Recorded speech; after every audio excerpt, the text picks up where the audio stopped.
Welcome to the topic admission of a partner, a topic from bookkeeping and accountancy, 12th standard. Admission of a partner. A partner is admitted to the partnership for. तो कोई भी एक partner किसी partnership में admit होता है, उसको join किया जाता है किसके लिए? तो first reason is getting additional capital to expand the business. अगर जो ओल्ड पार्टनर्स है उनको अगर अपना बिजनेस बढ़ाना है तो उसके लिए पैसे की जरूरत होगी, तो वो पैसे की जरूरत कैपिटल, एडिशनल कैपिटल जो वो इनकमिंग पार्टनर ला सकता है, उसके लिए एडमिट करते हैं नए पार्टनर को।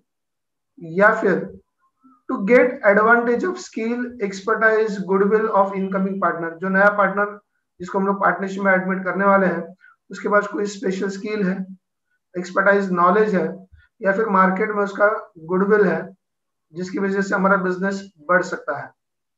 तो कोई भी पार्टनर पार्टनरशिप में एडमिट किया जाता है इन दो रीजंस की वजह से। या तो हमको उससे एडिशनल कैपिटल लेना है बिजनेस बढ़ाने के लिए, या फिर इसके साथ ही या फिर इसके अलावा उसके एक्स्ट्रा स्पेशलाइज, एक्सपर्टाइज, नॉलेज या फिर गुडविल का हमको क्या करना है, इस्तेमाल करना है बिजनेस बढ़ाने के लिए। Given information in the question, जो हमको एग्जाम में क्वेश्चन आएगा एडमिशन ऑफ पार्टनर में, उसमें क्या दिया होगा? एक बैलेंस शीट दिया होगा ओल्ड पार्टनर्स का और कुछ एडजस्टमेंट्स होंगे। Requirement of the question, question की रिक्वायरमेंट क्या होगी? Prepare necessary ledger accounts and balance sheet after admission. या तो बोलेंगे लेजर अकाउंट्स बनाओ और बैलेंस शीट बनाओ आफ्टर एडमिशन, और पास नेसेसरी जर्नल एंट्रीज। तो दोनों में से कोई ना कोई एक रिक्वायरमेंट वहां पर होगा। अगर क्वेश्चन की रिक्वायरमेंट है लेजर अकाउंट्स प्रिपेयर करो, तो इन दैट केस हमको कौन से अकाउंट्स बनाने होंगे? एक है profit and loss adjustment account which is otherwise called as revaluation account, partners capital account या फिर करंट अकाउंट, कैश अकाउंट और bank account, goodwill account and balance sheet after admission. Balance sheet after admission. तो फिर से एक बार देखते हैं account कौन से होंगे। Profit and loss adjustment account जिसका दूसरा नाम है revaluation account, partners capital account या फिर होगा current account, cash account, bank account और गुडविल अकाउंट। ये जो दो अकाउंट्स है ये वर्किंग नोट की तरफ पर बनेंगे। And balance sheet after admission, नए पार्टनर्स के एडमिशन के बाद वापस एक बार बैलेंस शीट बनाना होगा। एक बैलेंस शीट तो ऑलरेडी क्वेश्चन में दिया होगा, we have to prepare a fresh balance sheet after admission. Steps to solve the question, कैसे सॉल्व करेंगे हम लोग क्वेश्चन? पहला वाला स्टेप है पोस्ट द बैलेंस शीट, जो कि क्वेश्चन में दिया होगा उस बैलेंस शीट को पोस्ट करेंगे डिफरेंट अकाउंट्स में। जैसे भी हमने देखा ये सारे अकाउंट्स बनाने वाले हैं, बैलेंस शीट बनने वाला है, तो कहाँ पर उसका पोस्टिंग होगा that will see in the letter in detail. Second step है record for capital brought in by incoming partners, आने वाला पार्टनर जो कैपिटल लेकर आया है उसका एंट्री करो। Record for revaluation of assets and और लायबिलिटीज, नए पार्टनर्स के एडमिट होने पर पुराने बैलेंस शीट का असेट्स एंड लायबिलिटीज का रिवैल्यूएशन होगा, उसका इफेक्ट रिकॉर्ड करो। And record for goodwill adjustment. So these are the four steps. Post the balance sheet which is already given in the question, record for capital brought in by the incoming partner, record for revaluation of assets and or liabilities, and record for goodwill adjustment. Now we'll see each step in detail. पहला step है post the balance sheet, already given in the question. तो balance sheet दिया होगा आपको, supposing A and B are the old partners, इनका एक balance sheet दिया हुआ है। So balance sheet is given of Messrs A and B. So A and B are the old partners जिनका एक बैलेंस शीट दिया हुआ है एडमिशन से पहले। अगर ये बैलेंस शीट दिया है तो हमको इसको कैसे पोस्ट करना है? देखो, supposing on the liabilities, liability side का मतलब होता है list of all credit balances. तो यहाँ पर जो भी इफेक्ट जाएगा वो क्रेडिट साइड में जाएगा। फर्स्ट पार्टनर्स कैपिटल, ए और बी का कैपिटल अकाउंट का बैलेंस दिया है, तो हमने पार्टनर्स कैपिटल अकाउंट प्रिपेयर करना है, तो पार्टनर्स कैपिटल अकाउंट के क्रेडिट साइड में पोस्टिंग करेंगे, PCC, partners capital account credit side. फिर उसके बाद general reserve, profit and loss account, इसका मतलब होता है undistributed profit. So undistributed profit belongs to the partners, और ये एडमिशन से पहले वाला that means it belongs to the old partners, ये भी ओल्ड पार्टनर्स को ट्रांसफर होगा। तो कहां पर पोस्टिंग करेंगे इसका? पार्टनर्स कैपिटल अकाउंट के क्रेडिट साइड में, और कौन से रेशियो में डिस्ट्रीब्यूट करेंगे? Old profit sharing ratio, old profit sharing ratio, क्योंकि ये डिस्ट्रीब्यूट भी होगा बिटवीन ओल्ड पार्टनर्स। फिर उसके बाद है bank loan, creditors, bills payable, outstanding expenses. ऐसा कोई भी अकाउंट हम लोग बनाने वाले नहीं है। इसका मतलब है ये सारे के सारे बैलेंसेस कहां पर जाएंगे, न्यू बैलेंस शीट के लायबिलिटी साइड में। जो नया बैलेंस शीट बनेगा उसके लायबिलिटी साइड में। तो एक बार फिर से देखते हैं लायबिलिटी साइड आपका पोस्टिंग। पार्टनर्स कैपिटल अकाउंट का बैलेंस दिया है, पार्टनर्स कैपिटल अकाउंट के क्रेडिट साइड में पोस्ट करोगे। General reserve, profit and loss account का बैलेंस दिया है, तो पार्टनर्स कैपिटल अकाउंट के क्रेडिट साइड में और ओल्ड प्रॉफिट शेयरिंग रेशियो में डिस्ट्रीब्यूट होगा between old partners. Bank loan, creditors, bills payable, outstanding expense, ऐसा कोई भी अकाउंट बनने वाला नहीं है। ये सारे हम लोग पोस्टिंग करेंगे न्यू बैलेंस शीट के liability side. Come to the asset side. Asset side का मतलब होता है list of all debit balances. Land and building और प्रीमाइसेस, लैंड एंड मशीनरी और इक्विपमेंट, मोटर कार और motor van, furniture and fixtures, closing stock, bills receivable, prepaid expenses, investment. तो ऐसे सारे अकाउंट्स जो दिए होंगे असेट साइड में, इसका कोई अकाउंट नहीं बनता है separate, therefore they all will be transferred to the balance sheet asset side. Debtors, तो डेटर्स को ट्रांसफर करेंगे balance sheet asset side. RDD का क्या करना है, ये हमने एक सेपरेट वीडियोस में कवर किया हुआ है कि आरडीडी के एडजस्टमेंट्स होंगे तो उसको कैसे हैंडल करना है। So we have prepared a separate video on this कि डेटर्स पर आरडीडी के एडजस्टमेंट्स को हैंडल कैसे करना है। Cash in hand, cash at bank, मतलब कैश बैलेंस और बैंक बैलेंस दिया है, वो कहां पर जाएगा, कैश और बैंक अकाउंट के डेबिट साइड में। And profit and loss account, liability side वाला प्रॉफिट एंड लॉस अकाउंट मतलब अनडिस्ट्रीब्यूटेड प्रॉफिट, जो पार्टनर्स कैपिटल अकाउंट के क्रेडिट साइड में जाएगा। तो असेट साइड वाला प्रॉफिट एंड लॉस अकाउंट मतलब undistributed losses, debit all expenses losses. ये अनडिस्ट्रीब्यूटेड लॉस है नए पार्टनर के आने से पहले वाला, मतलब ये लॉस जो वो डिस्ट्रीब्यूट होगा between old partners in the old profit sharing ratio. और कहां पर ट्रांसफर करना है इसको, partners capital account debit side. यहाँ पर प्रॉफिट एंड लॉस अकाउंट अगर लायबिलिटी साइड में दिया है तो partners capital account credit side in the old profit sharing ratio. Profit and loss account अगर असेट साइड में दिया है तो पार्टनर्स कैपिटल अकाउंट के डेबिट साइड में again in the old profit sharing ratio. Second step है record for capital brought in by incoming partner. नया partner जो कैपिटल लेकर आएगा बिजनेस में, तो समझो यहाँ पर A and B old partners है, सी ये नया पार्टनर है, एडमिशन के वक्त कुछ बिजनेस में कैश लेकर आ रहा है एज ए कैपिटल, तो cash which is the real account debit what comes in. C ये पार्टनर का नाम है, personal account credit the giver, personal account का रूल। तो बिजनेस में पैसा आ रहा है, रियल अकाउंट का रूल के हिसाब से डेबिट व्हाट कम्स इन, और ये पैसा किसने दिया है, सी ने।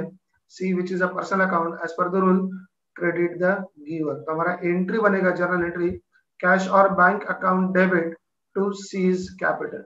एंट्री क्या बनेगा, कैश और bank account debit to C's capital. इसका इफेक्ट कहां पर लिखेंगे हम लोग, कैश एंड बैंक अकाउंट की debit side and partners capital account की क्रेडिट साइड। इसको कहां पर लिखना है, कैश एंड बैंक अकाउंट के डेबिट साइड में एंड पार्टनर्स कैपिटल अकाउंट के क्रेडिट साइड में। ये था आपका स्टेप सेकंड। बढ़ते नेक्स्ट स्टेप की तरफ। Step third, record for revaluation of assets and और लायबिलिटीज।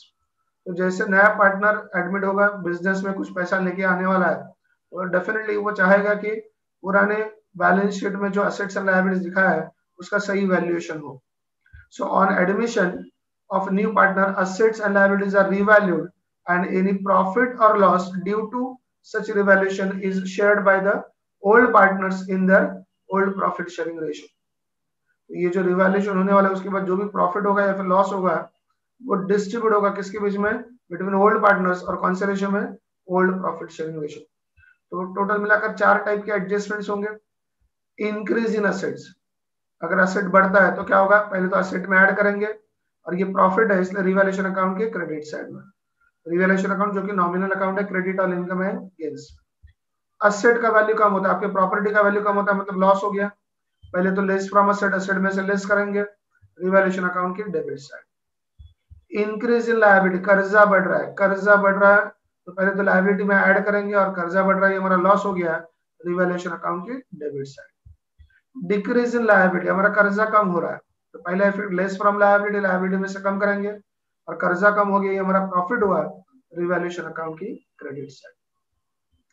तो रिवैल्यूएशन अकाउंट और प्रॉफिट एंड लॉस अकाउंट जो कि नॉमिनल अकाउंट है उसके रूल होंगे debit all expenses and losses, credit all income and gains. मतलब एक्सपेंस या फिर लॉस है तो डेबिट लिखेंगे और इनकम और गेन्स है तो क्रेडिट साइड में लिखेंगे। तो लॉस कब होने वाला है, जब प्रॉपर्टी का वैल्यू कम होने वाला है या फिर कर्जा बढ़ने वाला है।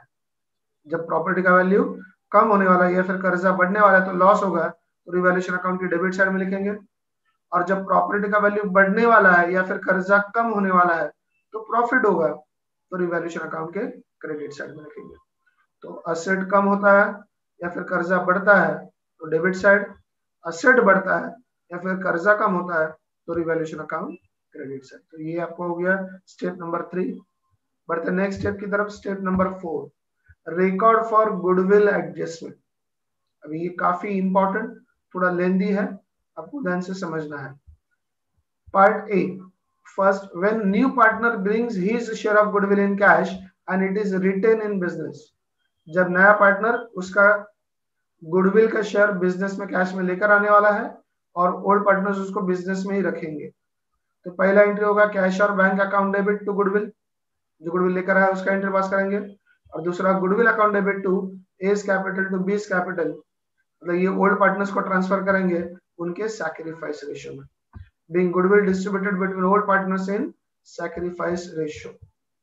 तो कौन से दो एंट्री पास करना है? पहला एंट्री होगा cash and bank account debit to goodwill and immediately you have to pass second entry goodwill account debit to old partners and distribution will be made in the sacrifice ratio. Goodwill distributed between old partners in sacrifice ratio. यहाँ पर आपको एक golden rule याद रखना है, if new profit sharing ratio is not given separately, अगर question में नया प्रॉफिट शेयरिंग रेशियो अलग से दिया हुआ नहीं है, only incoming partner share in future profit is given, तो sacrifice ratio is equal to old ratio. हमेशा आपका सैक्रिफाइस रेशियो ये क्या होगा? ओल्ड रेशियो के बराबर होगा। मतलब अगर क्वेश्चन में सिर्फ ऐसा लिखा है C is admitted for 1/4 share, C is admitted for 1/5 share, तो सिर्फ इनकमिंग पार्टनर्स का शेयर दिया है, नया प्रॉफिट शेयर रेशियो सेपरेटली दिया हुआ नहीं है। तो आपका ये गोल्डन रूल याद रखो, sacrifice ratio is equal to old ratio. आपको अलग से सैक्रिफाइस रेशियो कैलकुलेट करने की जरूरत नहीं पड़ेगी। A2, when new partner brings his share of goodwill in cash and withdrawn by old partners। पहला वाला क्या था? नया पार्टनर्स गुडविल लेकर आ रहा है और उसको बिजनेस में ही संभाल के रख रहा है। अब क्या हो रहा है? नया पार्टनर्स गुडविल लेकर आ रहा है लेकिन उसको पुराने पार्टनर्स ओल्ड पार्टनर्स विथड्रॉ कर रहा है। तो first and second entry same है, first and second entry same है, there is a difference in the third, और sir there will be additional third entry, third entry we have to pass additionally. So when new partner brings his share of goodwill in cash and withdrawn by old partners, पुराने partners उस goodwill को क्या कर रहे हैं? Business में से withdraw कर रहे हैं। तो first and second entry will remain the same. पहला entry cash and bank account debit to goodwill, दूसरा entry goodwill account debit to old partners, जो कि हमको सैक्रिफाइस रेशियो में डिवाइड करना है, डिस्ट्रीब्यूट करना है। And the third additional entry we need to pass, ये तीसरा एंट्री एक्स्ट्रा पास करना होगा, old partners capital account debit to cash and bank. The rules being, partners goodwill withdraw कर रहे हैं, मतलब बिजनेस में से पैसा चला गया, क्रेडिट व्हाट गोज आउट, और वो किसको मिला? पार्टनर्स को, debit the receiver. So partners, old partners are receiver, debit the receiver, और बिजनेस में से कैश जा रहा है, क्रेडिट व्हाट गोज आउट। तो आपका एंट्री होगा partners capital account debit to cash and bank. तो इसका इफेक्ट कहां पे लिखेंगे? पार्टनर्स कैपिटल अकाउंट के डेबिट साइड में लिखेंगे and cash and bank account के क्रेडिट साइड में। तो यहाँ पर हमको ये थर्ड एंट्री सेपरेटली पास करना होगा। A third, when new partner brings his share of goodwill in cash and it is to be paid, it is paid to the old partners privately। नया partner goodwill लेकर तो आ रहा है लेकिन old partners को, वही गुडविल हम लोग ओल्ड पार्टनर्स को प्राइवेटली दे रहे हैं। So in that case no entry to be pass in the books of the firm. हमको कोई एंट्री पास नहीं करना है, कोई एंट्री पास नहीं करना है। ये कौन से 3 पार्ट हुए? पहली बात तो नया पार्टनर्स इसका गुडविल का शेयर बिजनेस में लेकर आ रहा है और उसको बिजनेस में रिटेन कर रहे हैं, संभाल के रख रहे हैं। तो 2 एंट्री पास करनी होगी, cash and bank account debit to goodwill, goodwill account debit to old partners in sacrifice ratio. अगर गुडविल विथड्रॉ करते हैं तो पहला 2 एंट्री सेम, तीसरा एक एडिशनल एंट्री पास करना होगा, partners capital account debit to cash and bank. और अगर गुडविल लाया हुआ है नया पार्टनर ने और उसको पुराने वाले पार्टनर्स को पेड किया गया प्राइवेटली, तो in that case we don't have to pass any entry in the books of the firm. Books में कोई एंट्री पास नहीं करना है। Part B first, when new partner does not bring his share of goodwill in cash and it is raised in the books of the firm। क्या हो रहा है कि यहाँ पर नए पार्टनर्स के पास अभी कुछ पैसा है नहीं, तो वो उसका गुडविल का शेयर कैश में नहीं ला सकता, तो पुराने वाले पार्टनर्स डिसाइड कर रहे हैं कि उसको गुडविल बुक्स में क्या करेंगे, रेज करेंगे, ओपन करेंगे। तो in that case we have to pass the entry goodwill account debit to old partners capital account, to A's capital to B's capital, that is old partners capital account. ये कौन से ratio में raise करेंगे, old profit sharing ratio. कौन से ratio में raise करेंगे, old profit sharing ratio. और आपको याद रखना है in this case goodwill appears on the asset side of balance sheet, क्योंकि यहाँ पर गुडविल अकाउंट को डेबिट कर दिया है, कैंसिल नहीं हो रहा है। यहाँ पर गुडविल अकाउंट क्या नहीं हो रहा है, कैंसिल नहीं हो रहा है। तो जब आपका नया बैलेंस शीट बनेगा उस बैलेंस शीट में गुडविल अकाउंट डेबिट साइड में, मतलब असेट साइड में दिखेगा बैलेंस शीट। तो क्या स्टेप है ये, when new partner does not bring his share of goodwill in cash, नए पार्टनर्स के पास पैसा नहीं है अभी गुडविल लाने के लिए, तो पुराने वाले पार्टनर्स गुडविल को रेज कर रहे हैं, ओपन कर रहे हैं books of the firm, business के बुक्स ऑफ अकाउंट्स में गुडविल को रेज कर रहे हैं, गुडविल अकाउंट ओपन कर रहे हैं। तो क्या एंट्री होगा, goodwill account debit to old partners, और कौन से रेशियो में रेज करेंगे, ओल्ड प्रॉफिट शेयरिंग रेशियो में। और आपको याद रखना है जब इसके बाद बैलेंस शीट बनेगा इस टाइप में, तो आपके असेट साइड में goodwill will appear. Part B, second, when new partner does not bring his share of goodwill in cash and it is raised and then written off, क्या हो रहा है, नया पार्टनर्स गुडविल कैश में नहीं ला रहा है, इसलिए उसको पहले रेज किया गया गुडविल को, और उसके बाद तुरंत ही इमीडिएट उसको क्या किया, राइट ऑफ किया। तो गुडविल रेज करने के लिए वही एंट्री होगा जो पहले पास किया था, goodwill account debit to old partners in the old ratio. पहला entry same, goodwill account debit to A's capital to B's capital, मतलब old partners capital account credit, कौन से रेशियो में, ओल्ड प्रॉफिट शेयरिंग रेशियो। और अब इसको immediately right of करना है, रिटर्न ऑफ करना है। तो एंट्री होगा हमारा new partners capital account debit, that is all partners capital account debit A B and C. So old partners plus incoming partners, all partners including incoming partners to goodwill account. और यहाँ पर जो right of करेंगे वो कौन से ratio में होगा, न्यू प्रॉफिट शेयरिंग रेशियो में होगा। कौन से रेशियो में होगा, न्यू प्रॉफिट शेयरिंग रेशियो में होगा। अगर आप इन दोनों एंट्रीज को देखोगे, पहले गुडविल अकाउंट डेबिट हुआ, बाद में गुडविल अकाउंट क्रेडिट हुआ, debit credit will get cancelled. तो इस केस में goodwill will not appear in the new balance sheet. तो आपका जब नया बैलेंस शीट बनेगा उसमें गुडविल अकाउंट नहीं दिखेगा, क्योंकि गुडविल यहाँ पर राइट ऑफ हो गया, गुडविल यहाँ पर कैंसिल हो गया। Goodwill account debit, goodwill account credit. ये क्या पार्ट था कि नया पार्टनर गुडविल नहीं ला रहा है, तो उसको पहले रेज किया बुक्स में एंड इमीडिएटली उसको राइट ऑफ कर दिया। तो रेज करने के लिए entry goodwill account debit to old partners, old profit sharing ratio, and write off करने के लिए all partners capital account debit to goodwill, new profit sharing ratio. Part B, third, when goodwill already appears in the books of the firm that is given in the balance sheet. हो सकता है आपके जो balance sheet question में जो balance sheet दिया उसमें already goodwill account आपको दिख रहा है। In that case there will be two situations. First, if the goodwill is revalued, अगर क्वेश्चन में लिखा है कि गुडविल को रिवैल्यू किया है, मतलब पुराने वाले बैलेंस शीट में 10,000 दिया है, बाद में एडजस्टमेंट में लिखा गुडविल इज रिवैल्यूड एट 12,000, 10,000 का 12,000 हुआ। द डिफरेंस, मतलब वो 2,000 का जो डिफरेंस है between the revalued and the book value is transfer to old partners capital account. या तो हम लोग उसको ओल्ड पार्टनर्स के कैपिटल अकाउंट में ट्रांसफर करेंगे ओल्ड प्रॉफिट शेयरिंग रेशियो में, और कहां पर ट्रांसफर करेंगे, रिवैल्यूएशन अकाउंट। कहां पर ट्रांसफर करेंगे, रिवैल्यूएशन अकाउंट के अकाउंट में ट्रांसफर करेंगे। जैसे भी डिफरेंस है, अगर बढ़ रहा है तो क्रेडिट साइड में, अगर कम हो रहा है तो डेबिट साइड में ट्रांसफर होगा। मतलब प्रॉफिट है तो क्रेडिट साइड में, लॉस है तो डेबिट साइड में ट्रांसफर होगा। If new partner brings goodwill in cash, मतलब ऑलरेडी आपके बैलेंस शीट में गुडविल दिख रहा है और उसके बावजूद भी नया पार्टनर गुडविल कैश में ला रहा है, then it is desirable to write off the goodwill appearing in the books among the old partners in their old profit sharing ratio। तो क्या करना उचित होगा कि जो बैलेंस शीट में गुडविल दिया है उसको राइट ऑफ करेंगे ओल्ड प्रॉफिट शेयरिंग रेशियो में, उसको राइट ऑफ करेंगे ओल्ड प्रॉफिट शेयरिंग रेशियो में। मतलब गुडविल माइनस हो जाएगा, पार्टनर्स कैपिटल अकाउंट के कहां पर हो जाएगा, वो डेबिट साइड। एंट्री होगा आपका old partners capital account debit to goodwill. कौन से रेशियो में राइट ऑफ करना है, ओल्ड प्रॉफिट शेयरिंग रेशियो। फिर से एक बार, अगर क्वेश्चन में जो बैलेंस शीट दिया उसमें ऑलरेडी आपको गुडविल दिखाई दे रहा है और एडजस्टमेंट में गुडविल का रिवैल्यूड फिगर दिया है, तो जो भी डिफरेंस है वो आपको ट्रांसफर करना है कहां पर, ओल्ड पार्टनर्स कैपिटल अकाउंट में। अगर डिफरेंस पॉजिटिव है, मतलब बढ़ रहा है अगर गुडविल, तो क्रेडिट साइड में, कम हो रहा है तो डेबिट साइड में, या फिर उसको ट्रांसफर करोगे रिवैल्यूएशन अकाउंट में। सेम रूल, अगर असेट बढ़ रहा है तो प्रॉफिट रिवैल्यूएशन अकाउंट की क्रेडिट साइड, गुडविल कम हो रहा है तो लॉस हो रहा है रिवैल्यूएशन अकाउंट की डेबिट साइड।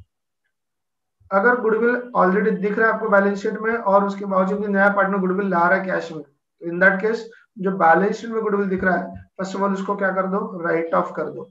उसको क्या कर दो, राइट ऑफ कर दो गुडविल को। कौन सा रेशियो में, ओल्ड प्रॉफिट शेयरिंग रेशियो में। मतलब इफेक्ट कहां पर आएगा, less from goodwill and partners capital account debit. Entry होगा आपका partners capital account debit to goodwill, और रेशियो कौन सा इस्तेमाल करोगे, ओल्ड प्रॉफिट शेयरिंग रेशियो। तो अगर आप देखोगे यहाँ पर इस गुडविल वाले एडजस्टमेंट में हमने हर जगह पर कई रेशियोज के बारे में मेंशन किया हुआ है। एक तो है सैक्रिफाइस रेशियो, फिर उसके बाद है न्यू रेशियो, राइट।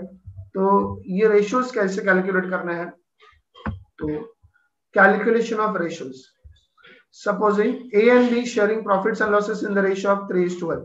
ए और बी एक पार्टनर्स है, ओल्ड पार्टनर्स है, जो प्रॉफिट एंड लॉस शेयर कर रहे हैं 3:1 में, मतलब 3 + 1 4, so 3/4 and 1/4, 4 में से 3, 4 में से 1, and decided to admit C for 1/5 share in future profit। जो नया पार्टनर आने वाला है सी, उसको 5 में से 1 शेयर देंगे, मतलब अगर आप कैलकुलेट करोगे तो 20% होता है, 1/5 शेयर इन फ्यूचर प्रॉफिट, तो 5 में से 1 शेयर सी को देंगे। तो अभी इस केस में हम लोग कैलकुलेट कैसे करेंगे रेशियोज, तो ओल्ड प्रॉफिट शेयरिंग रेशियो जो कि दिया हुआ है क्वेश्चन में 3:1 which is given. Calculation of new profit sharing ratio, अभी स्टेप्स को ध्यान में रखो। ये calculation new profit sharing ratio कैसे करना है, पहले 1 मतलब 100% पूरा प्रॉफिट, 100/100% कैसे लिखते हैं, 100/100, 100/100 मतलब 1/1 मतलब 1, so this is 100% total profit, minus C को कितना शेयर देंगे, 1/5, तो 5 में से 1 शेयर देंगे सी को, मतलब प्रॉफिट के 5 हिस्से करेंगे जिसमें से 1 शेयर सी को जाएगा, तो 5 में से बचे हुए 4 शेयर्स बचेंगे जो ए और बी को मिलेगा, पुराने पार्टनर्स को। फिर से एक बार, टोटल 100% प्रॉफिट है, जिसमें से प्रॉफिट के 5 हिस्से करेंगे, 5 शेयर्स करेंगे, 5 पार्ट करेंगे जिसमें 1 पार्ट सी को जाएगा, 5 में से 1 चला गया मतलब 5 में से 4 बचा, तो 4/5 बैलेंस बचा, जो कि किसको मिलेगा, ए और बी को मिलेगा। तो ए एंड बी अपने ओल्ड रेशियो में शेयर करेंगे उसको, तो ये बचा हुआ 4/5 ए एंड बी अपने रेशियो में शेयर करेंगे। उनका अपना रेशियो क्या है, 3:1, सो 3 + 1 4, तो 3/4 एंड 1/4, सो 3/4 एंड 1/4, तो बचा हुआ 4/5, 5 में से जो 4 पार्ट बचा है तो वो कौन शेयर करेगा, ए एंड बी उनके रेशियो में। उनका रेशियो क्या है, 3:1, मतलब 3/4 एंड 1/4, तो 4/5 ये शेयर करेंगे ए 3/4 एंड 1/4 में। अब देखोगे यहाँ पर 4 will get cancel, 4 will get cancel, तो बचा गया 3/5। बी के लिए भी 4 कैंसिल, बचा गया 1/5, तो इसका मतलब ए विल शेयर 5 में से 3 शेयर मतलब 3/5, and B will get 1/5 share मतलब 5 में से 1, और सी को तो दिया हुआ है कितना, 5 में से 1। अगर आप देखोगे डिनोमिनेटर यहाँ पर कॉमन हो गया, और रेशियो हो गया 3:1:1, रेशियो क्या हो गया, 3:1:1, so new profit sharing ratio 3:1:1। ये था हमारा calculation of new profit sharing ratio. Now calculation of sacrifice ratio. Sacrifice ratio कैसे कैलकुलेट करेंगे, old ratio minus new ratio, old ratio minus new ratio. अगर आप मैथमेटिकली यहाँ पर देखोगे तो क्या हो रहा है, देखो व्हेन वी से 3:1, तो ये हो गया 75% and 25%, 75% and 25%। When we say 3/5, 1/5 and 1/5, इसका मतलब हुआ 60%, 20% एंड 20%। मतलब ए को पहले 75% मिल रहा था, अभी 60% ही मिलेगा, मतलब उसने 15% का सैक्रिफाइस किया। बी के लिए पहले 25% मिल रहा था, अभी 20% ही मिल रहा है, मतलब उसने 5% का सैक्रिफाइस किया। तो A has sacrifice 15%, B has sacrifice 5%, दोनों का मिलाकर 15 + 5 मिलाकर 20% किसको मिला, सी को मिलेगा। So whatever the gain is for C which is sacrificed by A and B, or we can say sacrificed by A and B is nothing but gain for C। फिर से एक बार, 3:1 मतलब 75% and 25%, and 3/5 1/5 1/5 मतलब 60%, 20% and 20%। तो अगर A की position की बात करते हैं, एडमिशन से पहले 75% मिल रहा था, एडमिशन के बाद 60% मिल रहा है, तो 75% माइनस 60%, तो उसने 15% सैक्रिफाइस किया। अगर हम देखेंगे यहाँ पर ए का पोजीशन, तो बिफोर एडमिशन उसका 3/4 था, मतलब 75% था। आफ्टर एडमिशन 3/5 हो गया मतलब 60% हो गया। तो एडमिशन से पहले, सी के आने से पहले he was enjoying 75% share, after admission he is getting only 60% share in profit. So A का जो सैक्रिफाइस है वो कितना है 15%, 15% ए ने सैक्रिफाइस किया सी के लिए। बी का पोजीशन क्या है, पहले 1/4 था, अभी 1/5 है। 1/4 मतलब 25% मिल रहा था, तो सी के आने से पहले B was enjoying 25% share in profit, C के आने के बाद he is getting only 20% share in profit, मतलब बी ने सैक्रिफाइस किया 5%। तो ए ने सैक्रिफाइस किया 15%, बी ने सैक्रिफाइस किया 5%, मिलाकर टोटल सैक्रिफाइस हुआ 20%, which is a gain for C, जो सी को मिलने वाला है, जो सी को मिलने वाला है। तो सैक्रिफाइस रेशियो कैसे कैलकुलेट करेंगे, जैसे हमने यहाँ पर किया, ओल्ड रेशियो में से न्यू रेशियो माइनस किया, ओल्ड रेशियो में से न्यू रेशियो माइनस किया। सो सैक्रिफाइस रेशियो का फॉर्मूला क्या होगा, old ratio minus new ratio, old ratio minus new ratio. A के लिए कैलकुलेट करते हैं, ए का ओल्ड रेशियो 3/4, ये देखो आप 3:1 लिखा है, सो 3/4, and new ratio 3/5, so 3/4 minus 3/5।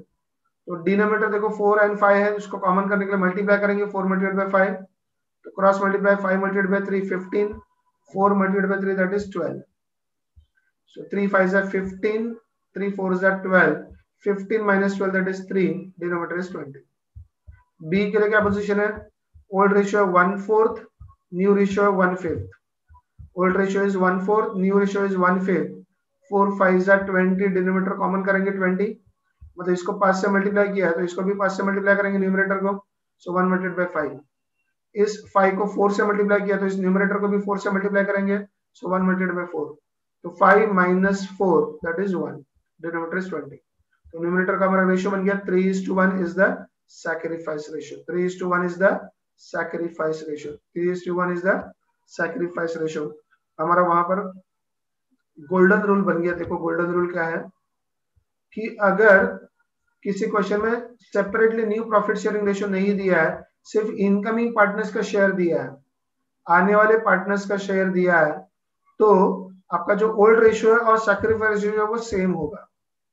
तो आपको एग्जाम में सैक्रिफाइस रेशियो अलग से कैलकुलेट करने की जरूरत नहीं होगा।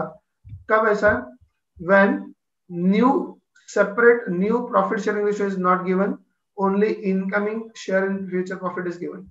सिर्फ इनकमिंग पार्टनर्स का शेयर दिया हुआ फ्यूचर प्रॉफिट में और separate new profit sharing ratio नहीं दिया है, तो हमारा गोल्डन रूल काम करेगा, sacrifice ratio is equal to old ratio. देखो यहाँ पर 3:1 है और ओल्ड रेशियो भी क्या है 3:1 है। तो गोल्डन रूल से देखते हैं क्या क्या होगा। If new profit sharing ratio is not given separately, only incoming partners share in future profit is given. लिखा है if new profit sharing ratio is not given separately, only incoming partners share in future profit is given, then sacrifice ratio is equal to old ratio.